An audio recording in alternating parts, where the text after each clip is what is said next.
মা একদিন দুপুরবেলা বলে উঠলো, এই গরমে একটু কিছু ঠান্ডা ঠান্ডা খাওয়া তো দেখি। ফ্রিজ খুলেই দেখলাম ফ্রিজে ছিল একটা টক দইয়ের প্যাকেট আর দুখানা গন্ধরাজ লেবু। একটা গামলার মধ্যে পুরো টক দইটা ঢেলে দিয়ে 2 গ্লাস ঠান্ডা জল দিয়ে একটা গোটা গন্ধরাজ লেবু, তার সাথে 2 চামচি মতো চাট মশলা আর গন্ধরাজ লেবুটা কিছুটা গ্রেট করে দেওয়ার পর 3 থেকে 4 চামচি মতো চিনি দিয়ে ভালোভাবে ঘুটে নেব। তোমরা চাইলে এটাতে বিট নুনও ইউজ করতে পারো, যেহেতু আমার বাড়িতে ছিল না তাই দিতে পারিনি।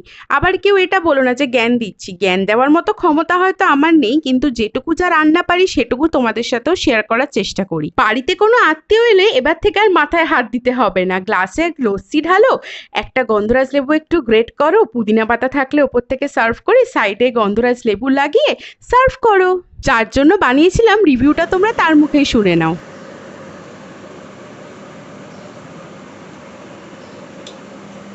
অপূর্ব অপূর্ব।